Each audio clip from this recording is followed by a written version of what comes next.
தாய் தமிழ் உறவுகளுக்கு வணக்கம். பிரபல நடிகரின் மகள் சென்னை மேயர் ஆகின்றார். பிரபல நடிகரின் மகள் சென்னை மேயர் ஆகின்றார் என்ற தலைப்பில் இந்த காணொளியை நாம் காண்கிறோம். சென்னை மேயராக இருப்பவர் பிரியா.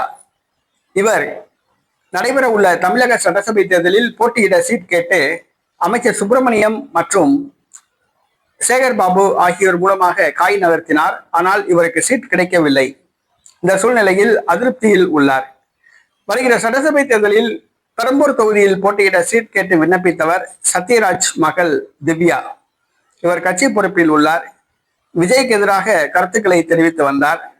தனக்கு சீட்டு கிடைக்கும் என மிகுந்த நம்பிக்கையில் இருந்தார். ஆனால் வேட்பாளர் பட்டியலில் அவருடைய பெயர் இடம்பெறாததால் மிகவும் அப்செட் ஆகியுள்ளார். சத்யராஜே மனம் கலங்கி போயுள்ளார். இந்த சூழ்நிலையில் திமுக சத்யராஜை கூப்பிட்டு சமாதானப்படுத்தியதாக கூறப்படுகிறது. வருகிற சட்டசபை தேர்தல் நடைபெற்று முடிந்த பிறகு சென்னை மாநகராட்சி உள்ளாட்சி தேர்தல் நடைபெறும். அப்பொழுது சென்னை மாநகராட்சி மேயர் பதவி சத்யராஜ் மகள் திவ்யாவுக்கு வழங்கப்படும் என வாக்குறுதி அளித்துள்ளதாக கூறப்படுகிறது.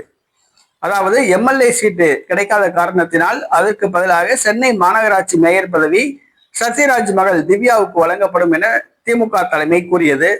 இந்த திமுக தொண்டர்களுக்கே அதிர்ச்சியை கொடுத்துள்ளது. திமுகவிலே காலங்காலமாக உழைத்தவர்கள் பலர் உள்ளார்கள்.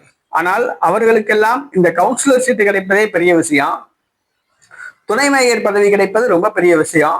அந்த நேற்று வந்த ஒரு திரைப்பட நடிகருடைய மகள் திவ்யாவுக்கு சென்னை மாநகராட்சி மேயர் பதவி வழங்கப்படும் என திமுக அறிவித்திருப்பது திமுக தொண்டர்களை தலை சுற்ற வைத்துள்ளது.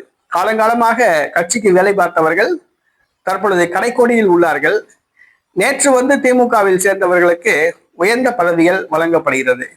திமுகவின் இயல்பே அதுதான். கட்சியில் வேலை பார்ப்பவர்களாக தான் கடைசி வரைக்கும் இருக்கணும். மேல பதவிக்கு வர முடியாது, உயர்ந்த பதவிக்கு வர முடியாது.